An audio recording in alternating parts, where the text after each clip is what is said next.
Baik, Assalamualaikum, salam sejahtera, salam GBN, salam Malaysia, salam kuasa ketiga. Jadi jika audio jelas, boleh tolong maklumkan kepada saya masih tidak sihat, so saya tidak boleh bercakap dengan suara yang kuat. Okey. So hari ini saya ada dua live. Live pertama saya adalah penjelasan berhubung isu 3R kerana banyak kekeliruan yang timbul susulan penahanan dan pendakwaan Menteri Besar Kedah iaitu Muhammad Sanusi. Dan jadi saya mengambil inisiatif ini untuk memberi sedikit sebanyak penjelasan. Baik, kalau anda lihat penahanan Muhammad Sanusi, ianya adalah di bawah Akta Hasutan 1948 yang saya akan bincangkan sebentar lagi di dalam satu live berasingan. So, penahanan Sanusi dan pendakwaan Sanusi adalah di bawah Akta Hasutan 1948. Now, perhatikan di sini, Akta Hasutan 1948 sudah wujud dari tahun 1948 dan ianya bukan satu akta yang berkait secara langsung atau spesifik kepada agama, bangsa dan raja. Okey, ianya adalah berkait hasutan. Dan apakah hasutan ni setakat ini bagi saya masih sama-sama. Okey, dan terbuka kepada definisi tafsiran, dan sebab itu ianya akan dibicarakan di mahkamah untuk tentukan ada benar-benar ada elemen hasutan ke tidak. So ianya bukan undang-undang 3R. Hakikatnya tidak ada undang-undang 3R. Dan tidak ada perkara-perkara spesifik atau artikel-artikel spesifik di dalam perlembagaan negara yang membawa maksud 3R, perbincangan isu agama, bangsa dan raja menyalahi undang-undang. Tidak ada sepatah pun dalam perlembagaan yang membawa maksud perbincangan agama, bangsa dan raja menyalahi undang-undang, noktah. Kemudian tidak ada maksud sedemikian. So maknanya penjelasan ataupun penekanan kerajaan bahawa perbincangan 3R dilarang atau sentuh 3R dilarang adalah maklumat yang tidak tepat, malah palsu. Dan sekiranya sentuh 3R dikuatkuasakan, benar-benar dikuatkuasakan, ia melanggar perlembagaan persekutuan. Jadi saya alu-alukan mana-mana peguam kalau merasakan saya sudah silap. Malah Tun Dr. Mahathir Mohamad dalam posting dia di Facebook tepat. Dia juga menyatakan bahawa benda ni sebenarnya perlu ditentukan di Dewan Rakyat sekiranya ingin larang orang sentuh 3R. Ya, dia tepat, kenyataan dia yang terkini tepat. So, saya ulang, penekanan oleh kerajaan bahawa perbincangan atau sentuh 3R ni tidak dibenarkan, itu adalah salah jika dikuatkuasakan. Ya, ianya menyalahi undang-undang ataupun menyalahi perlembagaan. Sebetulnya apa yang kerajaan perlu beritahu tetapi dia tidak beritahu dengan cara yang betul ialah jika anda sentuh 3R dengan cara yang menyalahi undang-undang, anda boleh kena tindakan. Itu sebenarnya dia tidak perlu beritahu. Itu adalah perkara yang memang wujud dari dulu lagi. Contohnya, kita ada Akta Hasutan yang saya akan bincang sebentar lagi bab Akta Hasutan. Kita ada Akta Hasutan.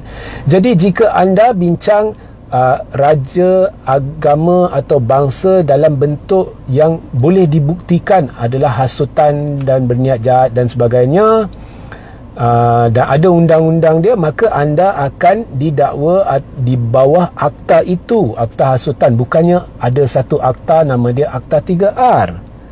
Begitu juga jika anda sentuh berkenaan dengan agama Islam dan melakukannya, Contohnya seorang non-Muslim, dia sentuh pasal agama Islam dan melakukannya dengan cara yang menghina Nabi atau memperlekeh agama itu sendiri atau tempat ibadat dan sebagainya, maka dia melakukan satu kesalahan, tetapi tak ada satu undang-undang spesifik 3R.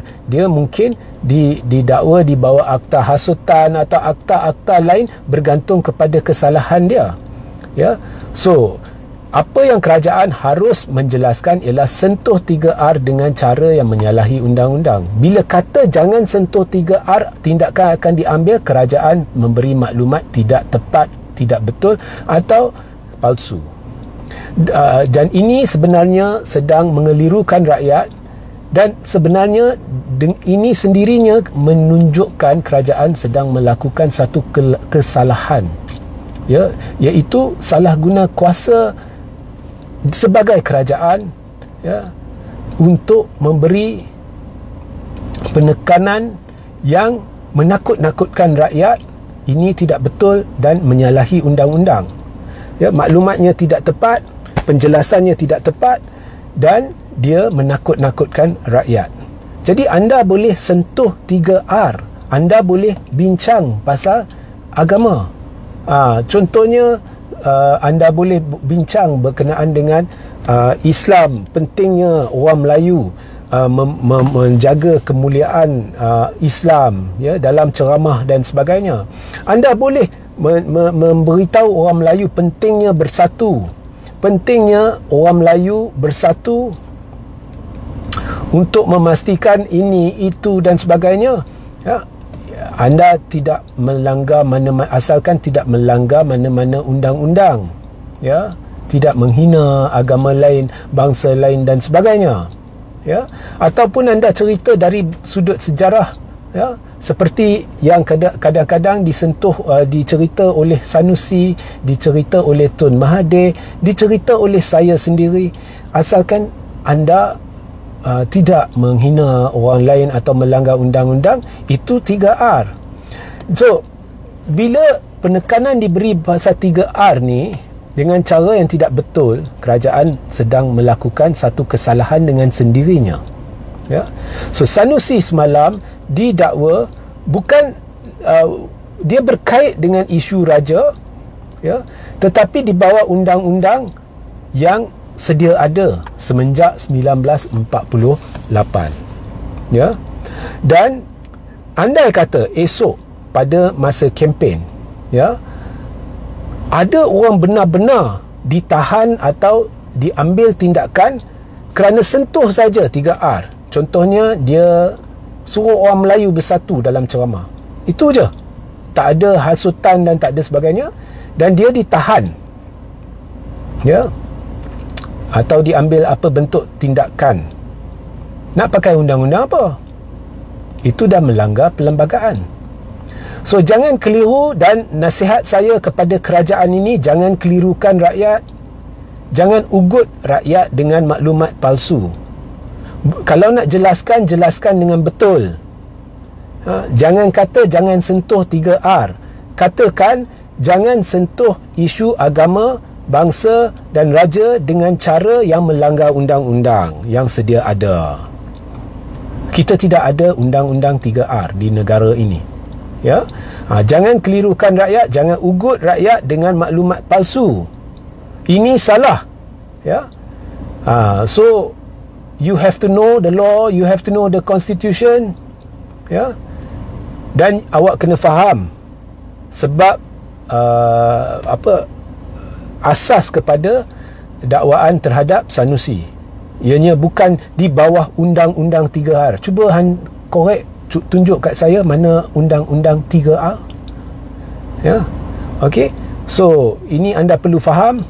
So stop bagi saya ini sejenis harassment lah, ya. Hentikannya, ya. Ini tidak baik yang dilakukan oleh kerajaan, dan dia labelkan, dia create satu simbol 3R, dan dia guna ini untuk takut-takutkan orang, ya. So, sehingga kita berjumpa sebentar lagi. Assalamualaikum, salam sejahtera, salam GBN, salam Malaysia, salam kuasa ketiga.